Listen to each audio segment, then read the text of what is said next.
निर्देश दिया गया है। निर्देश अधोलिखित गद्यांश को पढ़कर प्रश्न संख्या 1 से 4 तक नीचे लिखे गए प्रश्नों के उत्तर विकल्पों में से चुनकर दीजिए। दोस्तों यहाँ पे गद्यांश दिया गया है, इसे आप पढ़ लीजिए। संसार की दो अचूक शक्तियाँ हैं, वाणी और कर्म। कुछ लोग वचन से संसार को राह दिखाते हैं और कुछ लोग कर्म से। शब्द और आचरण दोनों ही शक्तियाँ हैं, शब्द ही महिमा अपार है। विश्व में साहित्य, कला, विज्ञान, शास्त्र शब्द शक्ति के प्रतीक प्रमाण हैं, पर कोरे शब्द व्यर्थ होते हैं जिनका आचरण ना हो। कर्म के बिना वचन, व्यवहार के बिना सिद्धांत की कोई सार्थकता नहीं है। निसंदेह शब्द शक्ति महान है, पर चिरस्थायी और सनातनी शक्ति तो व्यवहार ही है। महात्मा गांधी ने इन दोनों की कठिन और अद्भुत साधना की थी। गांधी जी का संपूर्ण जीवन इन्हीं दोनों से युक्त था। वे वाणी और व्यवहार में एक थे, जो कहते थे वही करते थे, यही उनकी महानता का रहस्य है। कस्तूरबा ने शब्द की अपेक्षा कृति की उपासना की थी, क्योंकि कृति का उत्तम व चिरस्थायी प्रभाव होता है। कस्तूरबा ने कोरी शाब्दिक शास्त्रीय सैद्धांतिक शब्दावली नहीं सीखी थी, वे तो कर्म की उपासिका थी। उनका विश्वास शब्दों की अपेक्षा कर्मों में था। वे जो कहा करती थी उसे पूरा करती थी। वे रचनात्मक कर्मों की प्रधानता देती थी। इसी के बल पर उन्होंने अपने जीवन में सार्थकता और सफलता प्राप्त की थी। तो दोस्तों ये रहा हिंदी का गद्यांश। इसके नीचे दिए गए क्वेश्चंस के आंसर देख लेते हैं। क्वेश्चन नंबर फर्स्ट है, गांधी जी की महानता यह थी कि वे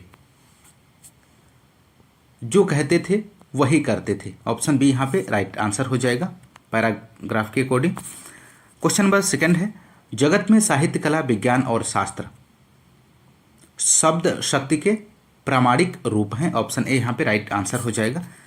क्वेश्चन नंबर थर्ड है, प्रायः सज्जन व्यक्ति संसार को राह दिखाते हैं, तो अपने कर्म एवं वाणी से।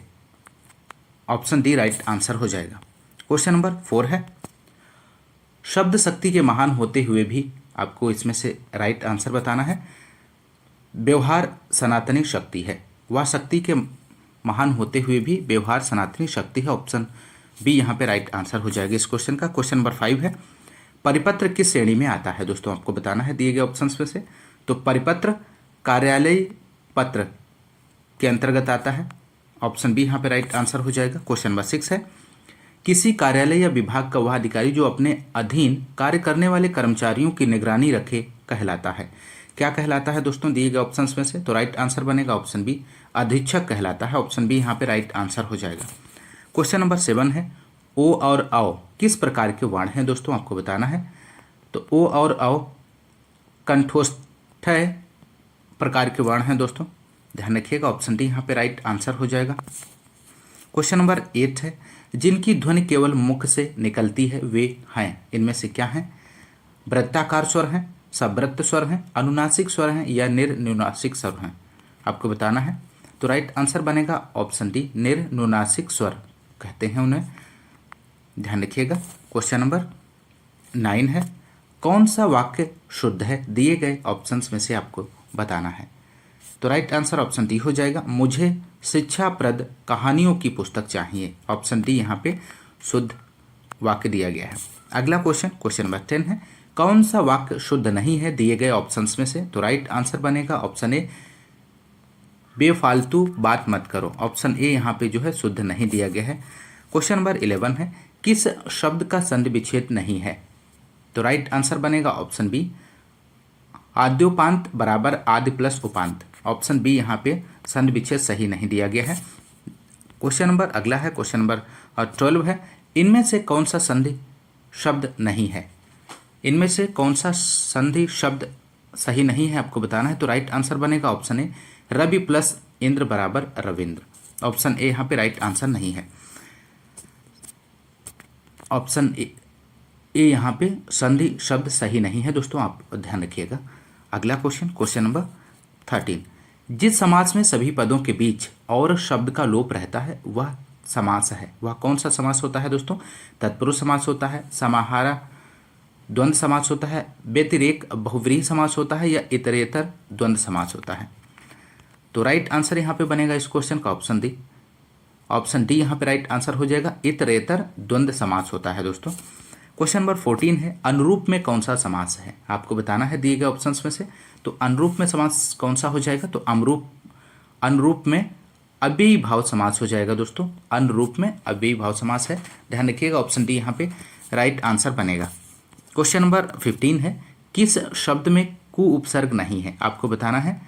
तो कु उपसर्ग नहीं है, किस में नहीं है, तो राइट आंसर बनेगा कुशल। कुशल में कु उपसर्ग का प्रयोग नहीं हुआ है, बाकी सभी में कु उपसर्ग का प्रयोग हुआ है। आप ध्यान रखिएगा, कुरूप, कुकर्म और कुचाल, इन सभी में कु उपसर्ग का प्रयोग किया गया है, जबकि ऑप्शन बी में कु उपसर्ग का प्रयोग नहीं हुआ है। क्वेश्चन नंबर 16 है सुमित्रा में प्रत्यय होगा, सुमित्रा में कौन सा प्रत्यय होगा, आपको बताना है। तो सुमित्रा में प्रत्यय आ होगा, बड़ा आ प्रत्यय होगा दोस्तों, ऑप्शन ए राइट आंसर है। क्वेश्चन नंबर 17 है हुलास शब्द का तत्सम रूप है, तो हुलास शब्द का तत्सम रूप क्या बनेगा, तो हुलास शब्द का तत्सम रूप बनेगा ऑप्शन डी उल्लास बनेगा दोस्तों, ध्यान रखिएगा। क्वेश्चन नंबर 18 है तद्भव शब्द बने हैं, किसके बने होते हैं, तो तद्भव शब्द संस्कृत शब्दों में कुछ बदलाव से बने होते हैं, ऑप्शन डी यहाँ पे राइट आंसर बनेगा। क्वेश्चन नंबर 19 है अधोलिखित किस वाक्य में अकर्मक क्रिया है, तो अकर्मक क्रिया बताना है किस वाक्य में है दिए गए ऑप्शंस में से, तो राइट आंसर बनेगा ऑप्शन सी श्याम हंसता है। श्याम हंसता है वाक्य में अकर्मक क्रिया है दोस्तों। क्वेश्चन नंबर 20 है राम ने सुरेश के साथ मित्रता का निर्वाह किया, इसमें भाववाचक संज्ञा है, तो भाववाचक संज्ञा आपको बताना है दोस्तों, तो राइट आंसर बनेगा ऑप्शन डी मित्रता। मित्रता भाववाचक संज्ञा है दोस्तों, ध्यान रखिएगा। क्वेश्चन नंबर 21 है निम्नलिखित में से विशेष एवं विशेषण की दृष्टि से एक युग्म गलत है, उसका आपको चयन करना है, तो राइट आंसर ऑप्शन डी हो जाएगा ईर्ष्या का उपेक्षा, यहाँ पे ऑप्शन डी गलत दिया गया है दोस्तों, ध्यान रखिएगा। क्वेश्चन नंबर 22 है कोई और कुछ का प्रयोग इनमें से किस सर्वनाम में किया जाता है, तो कोई और कुछ का प्रयोग किस सर्वनाम में किया जाता है, तो राइट आंसर बनेगा अनिश्चयवाचक सर्वनाम में कोई और कुछ का प्रयोग किया जाता है। क्वेश्चन नंबर 23 है घोंसले में चिड़िया है में कौन सा कारक है, आपको कारक बताना है दिए गए ऑप्शंस में से, तो राइट आंसर बनेगा अधिकरण कारक, अधिकरण में पर, तो ध्यान रखिएगा। अगला क्वेश्चन क्वेश्चन नंबर 24 पन्नग का समानार्थी शब्द, तो पन्नग का समानार्थी शब्द क्या होगा, तो पन्नग का समानार्थी शब्द उरग होता है, ऑप्शन ए यहाँ पे राइट आंसर हो जाएगा दोस्तों। क्वेश्चन नंबर 25 है सुधा का अनेकार्थक शब्द क्या है, इनमें से दिए गए ऑप्शंस में से, तो सुधा का अनेकार्थक शब्द बनेगा दोस्तों अमृत और पानी, ऑप्शन बी यहाँ पे राइट आंसर हो जाएगा। क्वेश्चन नंबर 26 है वह खा रहा था मैं खा रहा था कौन सा काल है, आपको बताना है, तो राइट आंसर ऑप्शन बी है अपूर्ण भूतकाल है, अपूर्ण भूत यहाँ पे राइट आंसर हो जाएगा इस क्वेश्चन का। क्वेश्चन नंबर 27 है कहार शब्द का लिंग बदलें, तो क्या बनेगा दोस्तों यहाँ पे, तो राइट आंसर बनेगा कहारिन, ऑप्शन सी यहाँ पे राइट आंसर हो जाएगा। क्वेश्चन नंबर 28 है खूंटी शब्द का बहुवचन बताइए, तो खूंटी शब्द का बहुवचन क्या बनेगा, खूंटी शब्द का बहुवचन ऑप्शन ए खूंटियाँ बनेगा, ऑप्शन ए यहाँ पे राइट आंसर हो जाएगा। क्वेश्चन नंबर 29 है अंगिका किस राज्य की बोली है, आपको बताना है दोस्तों दिए गए ऑप्शंस में से, तो अंगिका बिहार राज्य की बोली है, ऑप्शन डी यहाँ पे राइट आंसर हो जाएगा। क्वेश्चन नंबर 30 है झांसी जालौन हमीरपुर में कौन सी बोली प्रचलित है, आपको बताना है, ऑप्शन ए दिया गया है बुंदेली, ऑप्शन बी है कन्नौजी, ऑप्शन सी है ब्रज भाषा, ऑप्शन डी है मालवी। तो झांसी जालौन और हमीरपुर में बुंदेली बोली प्रचलित है, ऑप्शन ए यहाँ पे राइट आंसर हो जाएगा। क्वेश्चन नंबर 31 है ज्यूरिसडिक्शन के लिए समकक्ष हिंदी परिभाषिक शब्द होगा, इनमें से कौन सा होगा, कार्यक्षेत्र होगा, विशिष्ट क्षेत्र है, विशेषाधिकार या क्षेत्राधिकार, तो राइट आंसर बनेगा यहाँ पे ज्यूरिसडिक्शन का ऑप्शन डी क्षेत्राधिकार हो जाएगा, क्षेत्राधिकार, ऑप्शन डी राइट आंसर है। क्वेश्चन नंबर 32 है अप्रोच, अप्रोच शब्द का असंगत परिभाषिक शब्द है, इनमें से कौन सा है, तो राइट आंसर हो जाएगा अप्रोच शब्द का असंगत ऑप्शन डी सिफारिश, ऑप्शन डी यहाँ पे राइट आंसर हो जाएगा। अगला क्वेश्चन क्वेश्चन नंबर 33 गागर में सागर भरना का भावार्थ क्या है दोस्तों, तो गागर में सागर भरना मीन्स होता है बहुत कम शब्दों में महत्वपूर्ण बात कहना, ऑप्शन सी यहाँ पे राइट आंसर हो जाएगा। क्वेश्चन नंबर 34 है कमजोर द्वारा शक्ति प्रदर्शन करना नष्ट होने के करीब पहुंचना, भावार्थ से संबंधित लोकोक्ति मुहावरा है, इनमें से कौन सा है? तो राइट आंसर बनेगा मेरी बिल्ली मुझसे ही म्याऊं। ऑप्शन डी यहाँ पे राइट आंसर बनेगा दोस्तों यदि आपको सेशन पसंद आ रहा है तो सेशन को ज़्यादा से ज़्यादा लाइक और शेयर करते रहिए दोस्तों क्वेश्चन नंबर 35 है, अत्यधिक परिश्रम से आरंभ किए व्यापार में बहुत कम लाभ होने पर हताश उद्यमी ने उक्त वाक्य के रिक्त स्थान में प्रयुक्त लोकोक्ति है, आपको वहां पे फिल करना है। तो राइट आंसर बनेगा यहाँ पे ऑप्शन बी, खोदा पहाड़ निकली चूहिया। ऑप्शन बी यहाँ पे राइट आंसर हो जाएगा। क्वेश्चन नंबर 36 है, निम्नलिखित शब्दों में से एक विदेशी भाषा का नहीं है, उस शब्द का चयन करना है दिए गए ऑप्शंस में से। तो राइट आंसर बनेगा ऑप्शन डी, बूंद। बूंद विदेशी भाषा का शब्द नहीं है दोस्तों, ध्यान रखिएगा। क्वेश्चन नंबर 37, निर्दय का विलोम शब्द है, तो निर्दय का विलोम शब्द क्या हो जाएगा दोस्तों, क्या बनेगा? तो निर्दय का विलोम शब्द सदय होता है। ऑप्शन डी यहाँ पे राइट आंसर हो जाएगा। क्वेश्चन नंबर 38 है, हास्य का विलोम है, तो हास्य का विलोम क्या होगा? तो हास्य का विलोम वृद्धि हो जाएगा। ऑप्शन बी यहाँ पे राइट आंसर हो जाएगा दोस्तों, ध्यान रखिएगा। क्वेश्चन नंबर 39 है, रिक्त स्थान की पूर्ति कीजिए। अहल्या मुनि के साप से यहाँ पे आपको फिल करना है, हो गई थी, क्या हो गई थी?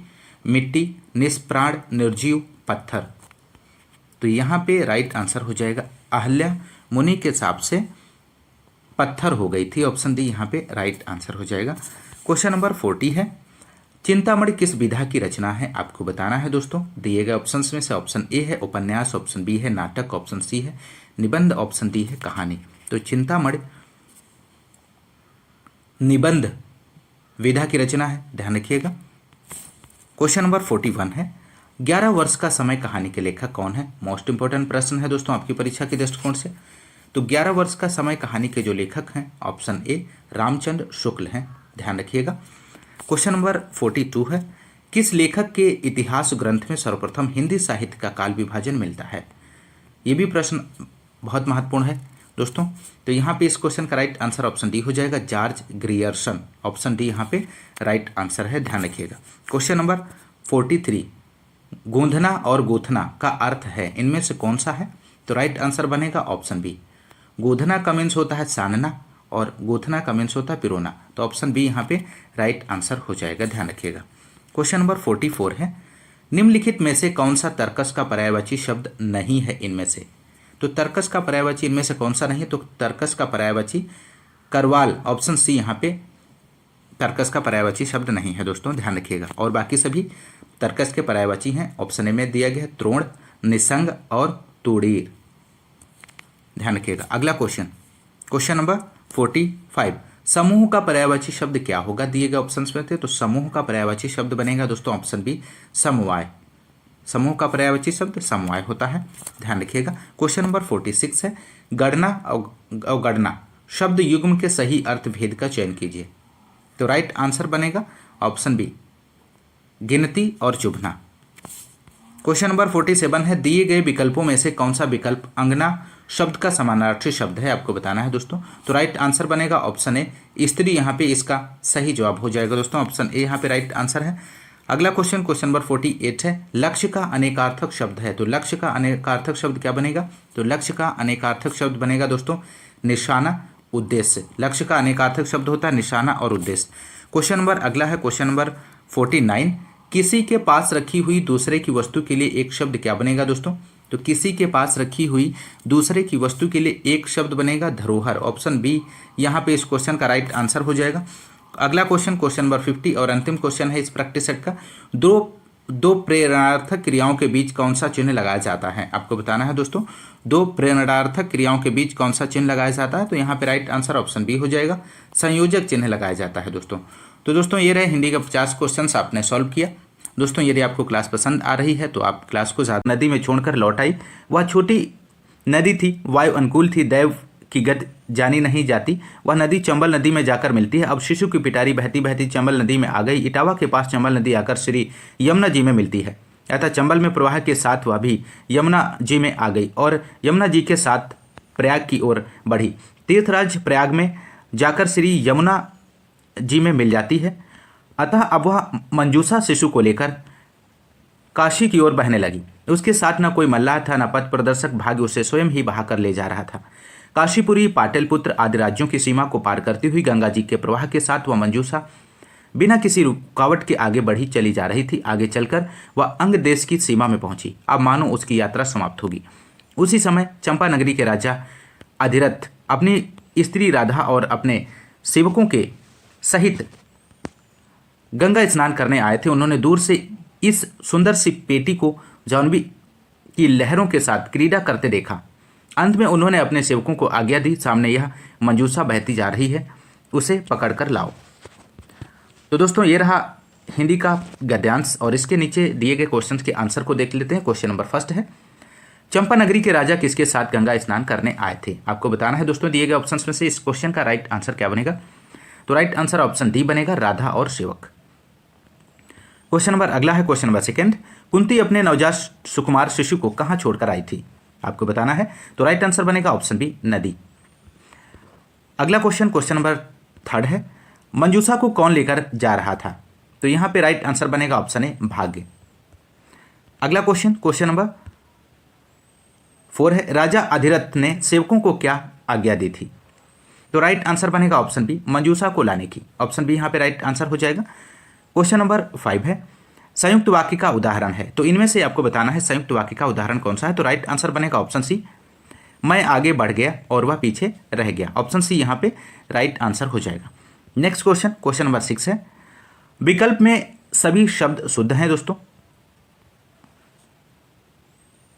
तो आपको बताना है। तो यहाँ पे राइट आंसर हो जाएगा ऑप्शन बी, तंदुरुस्त, मुद्देनजर, चारागाह। ऑप्शन बी यहाँ पे राइट आंसर हो जाएगा और सभी शब्द शुद्ध दिए गए हैं ऑप्शन बी में, ध्यान रखिएगा। अगला क्वेश्चन नंबर 7 है, कौन सा कथन सही नहीं है? आपको बताना है दोस्तों।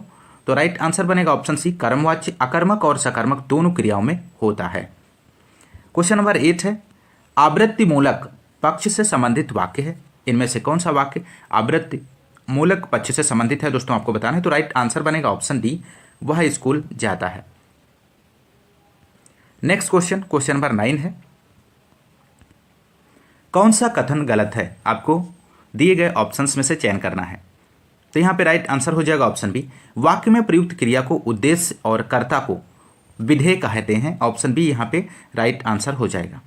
क्वेश्चन नंबर 10 है दोस्तों, निम्नलिखित में शुद्ध वाक्य है।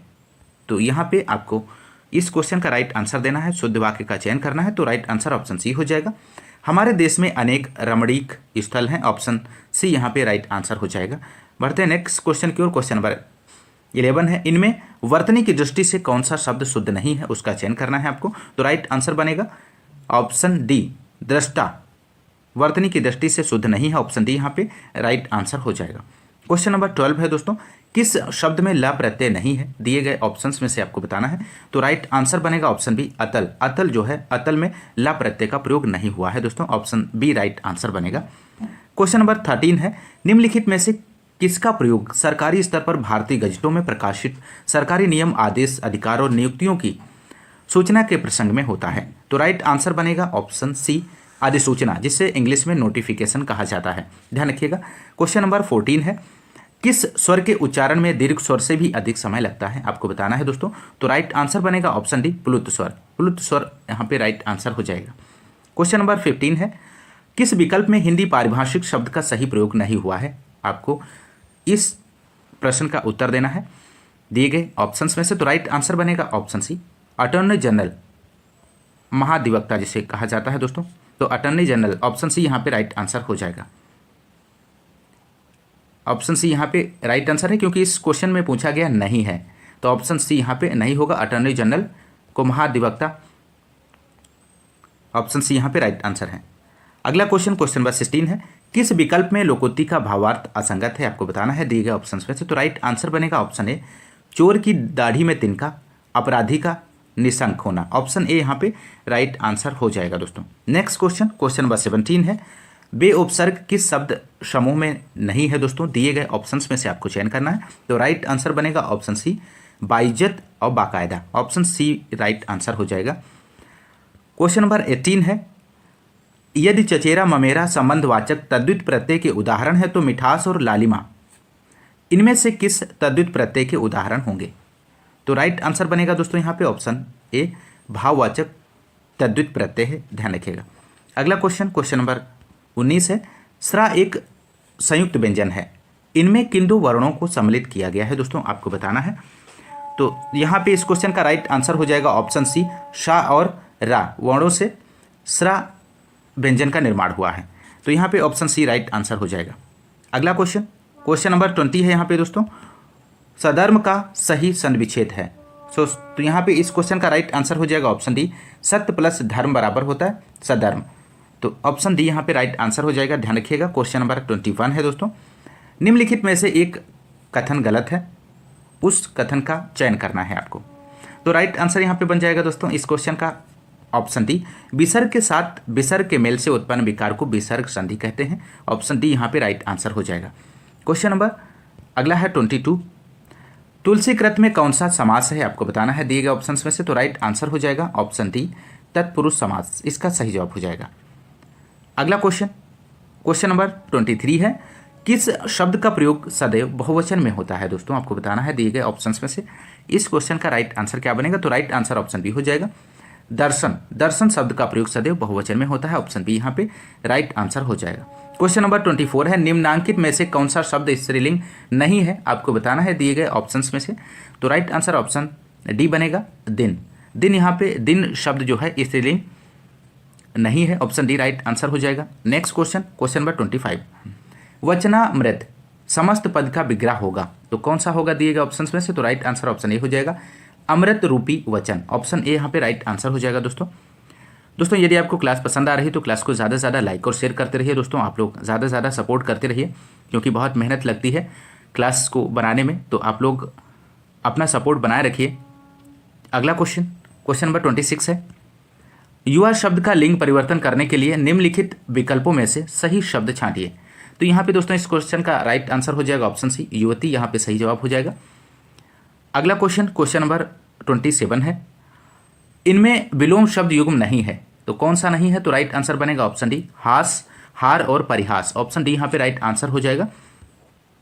क्वेश्चन नंबर अगला है 28, उपमेय का सर्वथा उपयुक्त विपरीतार्थक शब्द है, इनमें से कौन सा है। तो राइट आंसर बनेगा ऑप्शन ए, अनुपमेय, ऑप्शन ए यहाँ पे राइट आंसर हो जाएगा।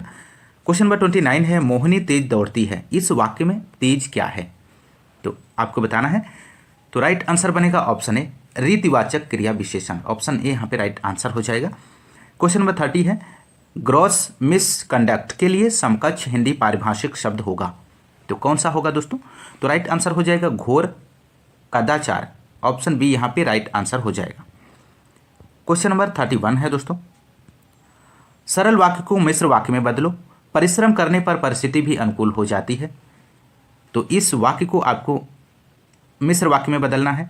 तो राइट आंसर यहाँ पे बनेगा दोस्तों, जब परिश्रम किया जाता है तब परिस्थिति भी अनुकूल हो जाती है, एकदम सही और सटीक आंसर है ऑप्शन डी।